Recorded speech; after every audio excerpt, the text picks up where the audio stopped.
tenho grande honra em entrevistar o professor Fábio Conder Comparato, um dos maiores juristas brasileiros de todos os tempos.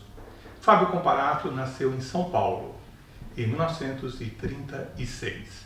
Graduou-se pela Faculdade de Direito da Universidade de São Paulo. É doutor pela Universidade de Paris. Professor titular de Direito Comercial da Faculdade de Direito da USP. Professor emérito da Faculdade de Direito da Universidade de Coimbra. Professor emérito da Faculdade de Direito da USP. Criador da Escola de Governo de São Paulo e autor de inúmeros livros de direito comercial e direito público, inclusive de um projeto de constituição para o país. Professor, conte-nos a origem da sua opção por estudar direito.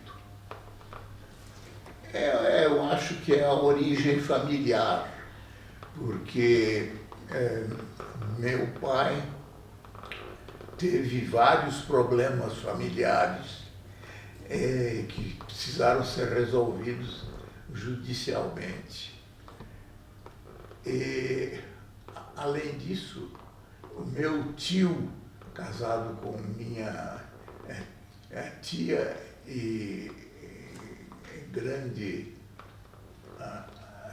amiga, Evandro Lins e Silva, foi um dos maiores advogados criminalistas da minha época. E eu cheguei a trabalhar um pouco com ele, em Brasília e no Rio de Janeiro. Professor, o senhor teve um contato direto com a música, especificamente com o piano. Inclusive tinha a intenção de ser concertista. Existe alguma relação entre a sua sensibilidade artística e a opção por estudar direito? E eu pergunto porque alguns consideram, não quero antecipar o que eu perguntarei posteriormente, que direito é arte e não ciência. Direito, isso eu não entendi. É arte. Alguns consideram direito como arte e não ciência. Olha, eu realmente estudei piano durante vários anos. Eu posso dizer a você que agora não tem a menor atração, não só pelo piano, mas pela música em geral. Isso deve ser uma questão de senectude, né? Então, hoje, a minha paixão é por direitos humanos. E eu acho que aí mesmo eu tenho aquela harmonia da vida que é fundamental para que a gente possa viver feliz. Então é isso. Professor, como o ambiente intelectual do Brasil, na segunda metade dos anos 50, governo JK, plano de metas, influenciou a Faculdade de Direito da USP, na qual o senhor foi estudante? Não teve nenhuma influência. Pelo menos eu não conheci. O que acontece é que a Faculdade de Direito de São Paulo sempre foi muito encolhida em si mesma. E, aliás, você pode talvez me ajudar no seguinte: havia um grupo já de várias décadas na Faculdade de Direito que tinha um aspecto político e também quase religioso. Eu não sei se você chegou a conhecer. Era um pouco ligado ao integralismo, mas depois ele desapareceu totalmente, esse grupo. Ninguém mais se lembra disso. E, no entanto, a faculdade gosta de enriquecer a memória, como eles dizem, da Pauliceia. Enfim, o que eu posso dizer é que no meu tempo, na Faculdade de Direito, eu era um aluno fora do comum, porque eu, sob o aspecto de mentalidade, de costumes, de fé, eu era muito católico. Então, como a Faculdade de Direito nunca aceitou isso, eu ficava assim um pouco fora de tudo o que se fazia publicamente na Faculdade de Direito. Mas depois evoluí, no sentido de me adaptar a vários ambientes, inclusive o ambiente da escola, da Faculdade de Direito, depois da minha formatura. Professor, uma vez terminada a Faculdade de Direito, concluído o curso de Direito, o senhor estudou em Paris, na Universidade de Paris.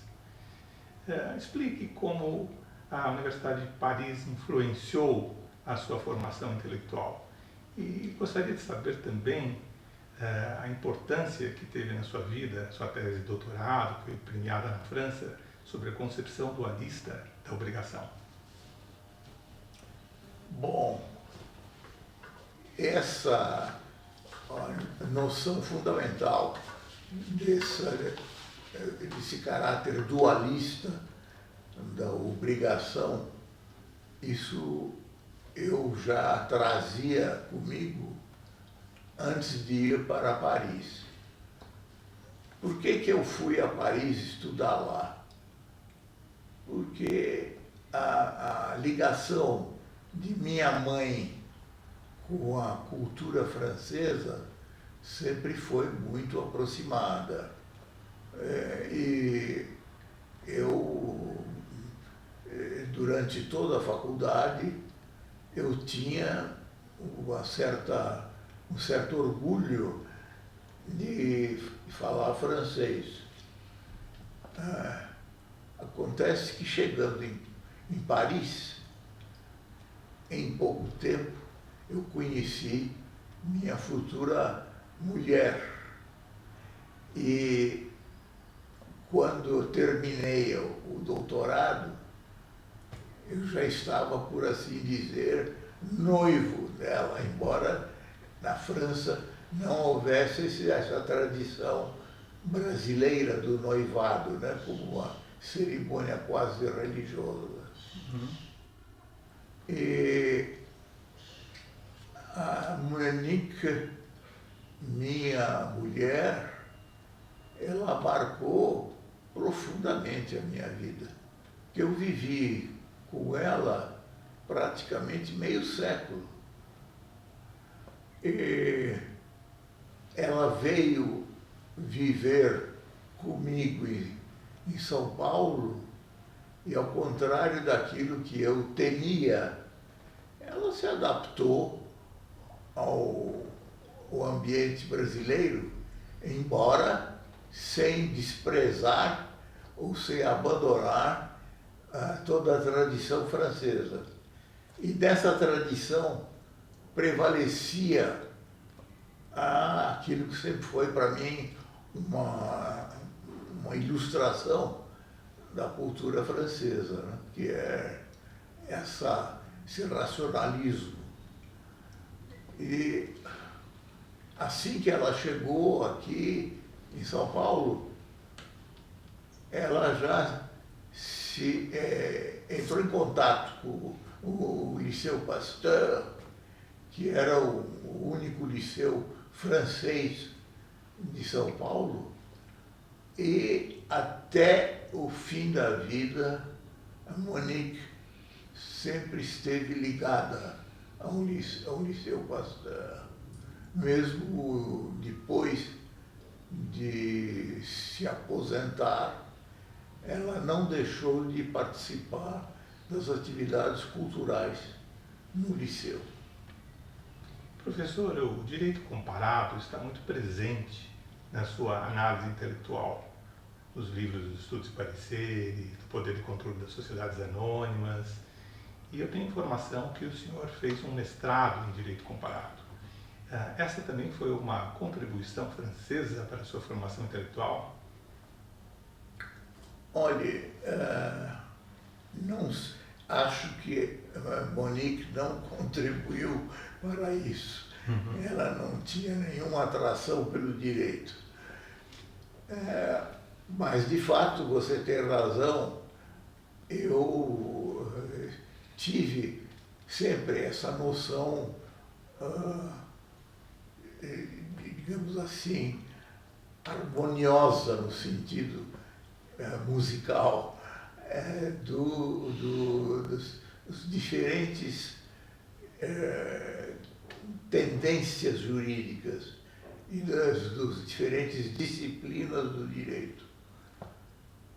E eu creio que isso me ajudou muito no início da minha carreira docente, porque realmente a tese sobre a essência dualista da obrigação privada, mesmo da obrigação pública, embora não se fale em obrigação, nesse caso, sempre foi muito preponderante na minha cabeça. Professor, ao regressar ao Brasil, o senhor ingressou, depois de algum tempo, na Faculdade de Direito da USP, como professor. Como foi o ingresso na Faculdade de Direito da USP? E houve alguma resistência por parte de setores da vida acadêmica ao seu ingresso? Olhe, eu tive muita sorte de me dirigir desde o início da carreira docente para o direito comercial. Porque a tradição do direito comercial é a tradição capitalista. E assim que eu fiz o concurso para livre docente, em 1966, a Faculdade de Direito se tornou um bastião da mentalidade do regime empresarial militar do Brasil. E eu me lembro que havia um professor catedrático que, naquela época, o caráter das pessoas era declarado de modo não sigiloso pela polícia e pelo regime militar. Uhum. E eu me lembro que assim que eu fiz um pedido para ingressar na pós-graduação em Direito Comercial, esse professor logo foi dizendo que eu era comunista. E isso era uma pecha dificilmente, que a gente pudesse dificilmente tirar de si mesmo. E eu me lembro que, para minha sorte, um outro professor titular de Direito Penal tinha sido advogado de meu pai, o doutor Noé de Azevedo. E ele me defendeu na congregação duramente e conseguiu que eu pudesse fazer a livre docência. Aí eu tenho a impressão de que, a partir daí, eu não deixei de atuar fora na docência e também fora da docência, no sentido de defender os grandes valores da pessoa humana e os grandes valores que são, digamos assim, o espírito do direito romano e também do direito moderno. É por isso que, graças a esse conjunto de circunstâncias, eu tive a sorte de não ser excluído da faculdade, porque naquela época, na faculdade, a pior coisa que se poderia dizer de alguém era que era comunista. Professor, o senhor fez uma carreira meteórica na Faculdade de Direito. Sua carreira universitária foi muito rápida, chegou à titularidade com menos de 40 anos. E escreveu uma tese para professor titular, Poder e Controle nas Sociedades Anônimas, que revolucionou o direito comercial brasileiro. Comente um pouco sobre a escolha do tema e sobre a relevância do tema naquele período histórico do mundo e da vida brasileira. A sua pergunta é interessante, porque é a primeira vez que alguém faz essa ligação da minha tese de titularidade e o direito público. Da minha tese de titularidade foi em direito comercial. Mas a questão do controle é um instrumento de poder e a política sempre foi ligada ao poder. Pois bem, eu devo dizer que, mesmo na França, eu procurei levantar dados doutrinários sobre a questão do poder de controle na sociedade anônima. Então, depois, utilizei com uma certa facilidade esses dados que eu havia levantado para fazer a tese de titular. Professor, que reminiscências o senhor tem da Faculdade de Direito no período da ditadura militar? Como eu lhe disse, eu fui acusado publicamente na reunião da congregação da Faculdade de Direito de ser comunista. E, de fato, eu tenho pelo menos um certo orgulho desde o início da minha carreira docente. Eu fiz questão de defender os direitos humanos e é por isso que acabei passando do direito comercial para o curso de direitos humanos. Foi o primeiro curso de direitos humanos que eu saiba ministrado na Faculdade de Direito. E isso para mim foi essencial, porque eu pude combater o regime empresarial militar, não politicamente, mas doutrinariamente. Eu fiz questão de mostrar os crimes cometidos quase que diariamente pelo regime militar, e isso eu fiz já como professor na Faculdade de Direito.